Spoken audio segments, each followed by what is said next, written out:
Yo, what's up guys? We have a bunch of events that are related to the collab running out pretty soon, and the ones I'm going to talk about is where do you have to place your skill ups, because we have the Monster Max skill level event, which you have a 4-star, 2A, and a 5-star which you can skill up. But you also have this one, the Jujutsu Kaisen lab event, where you can do the skill ups on units as well. So was this just a 5-star? It was also a 4-star.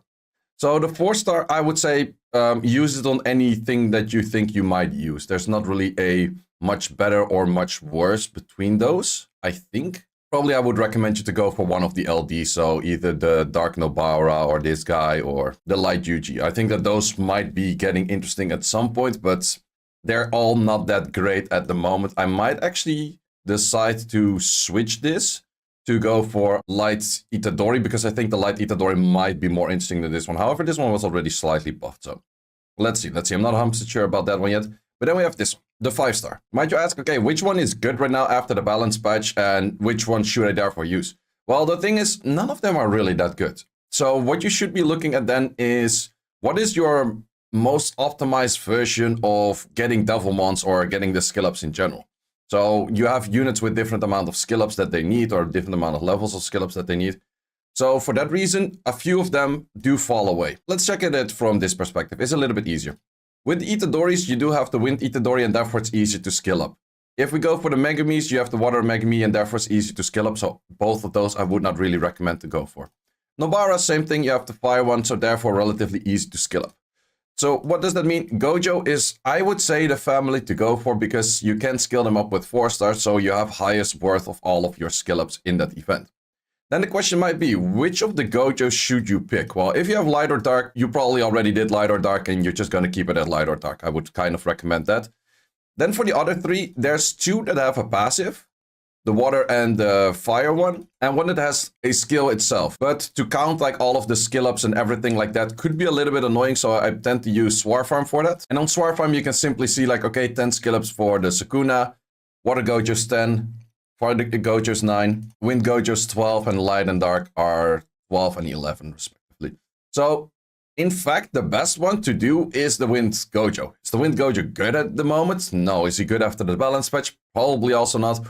So, but taking it on this one is a waste of 3 Devilmons if you're planning to use this at a later point as well. So, that's kind of the trade-off that you could go for. Like, okay, which one do I think I will be using, or which one does make most amount of sense that way? So, you could say, okay, this one gets the cooldown reduction on the S2, and therefore it becomes a little bit better. It still has the resistance awakening, which is not that great, but it can be used for that reason. If you think you're going to use this one and none of the others, then you could always just throw it on this one itself.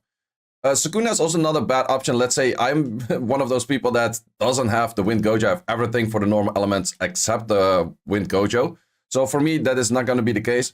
So I would have to choose either put it on the Sukuna or one of the 2 other Gojos. I think I will keep it at the Sukuna, because I do have still the biggest feeling for this one to become interesting at the moment that they actually change the passive to anything useful. If they give the passive anything useful, it's right away a great unit. So for that reason, I do think that one would be more interesting than either the Water or the Fire Gojo. And any of the other ones, if I want to start using them, I did summon enough that I could do just the skill ups from those units itself. And with that, I mean, of course, just using the 4-stars, because I think I have about, wait, how many do I have?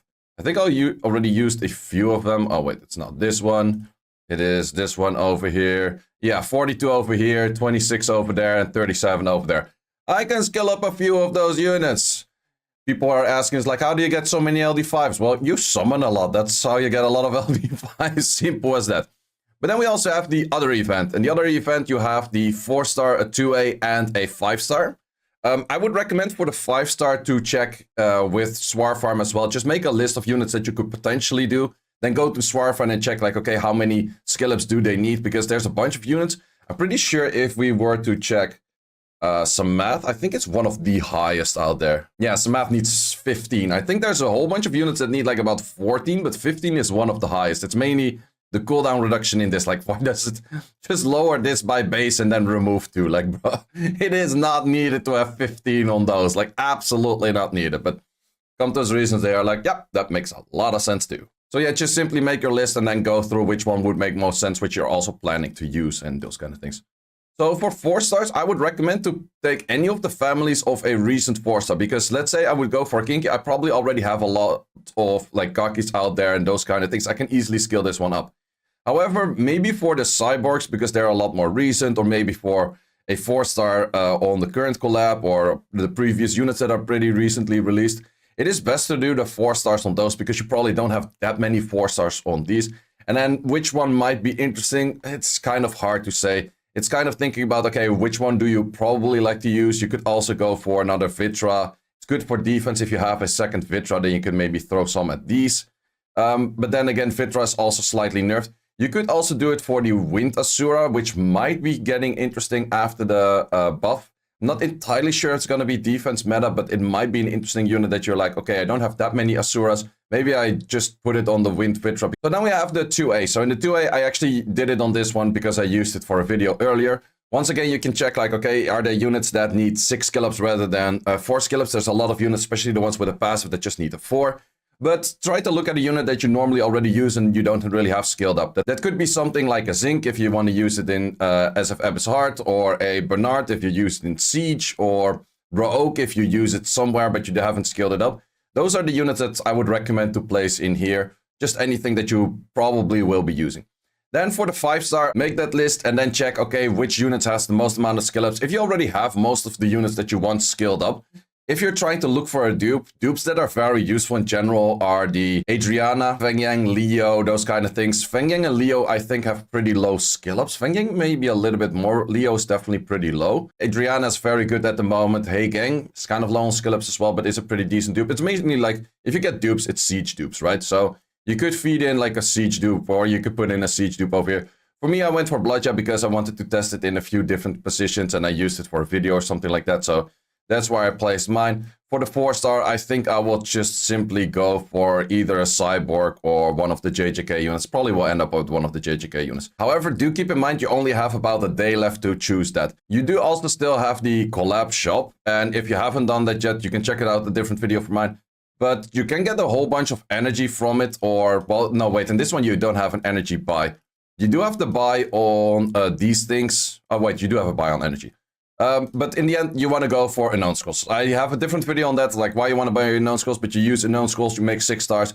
From those 6 stars, you get 200 energy per time. You get double EXP, and you just want to get as many unknown scrolls as possible, because that is the only way how you get 8,554 hours, 20 minutes, and 56 seconds of double EXP. Also known as 356 days. Trying to make it 365, so I have a whole year of double EXP. It's actually kind of funny. Like, my double EXP is gonna run out next year when SWC, the first region, was already finished. Like, that's just insane if you think about it. Like, SWC 2025, like, let's say I play again in SWC 2025, I will still have double EXP all the way until that time. That's just insane, but it's definitely, mostly it's best to buy the unknown scrolls rather than like straight away buy the energy. But if there's a new event coming up for that and I will have to do the math on it, I will check that out, of course. So in general, the JJK skill ups, I would go for one of the Gojo families or for the Sakuna. 2 ways, just try to find something you already use that you actually never skilled up before, such as a Bernard or that Zinc or anything like that, because those also have multiple. They have like, the Zinc has 6. Yeah, Zinc is a pretty good target for that, for the 2As. For a 4-star, try to find something that you might think you don't have too many 4 stars off, and then therefore you can use that.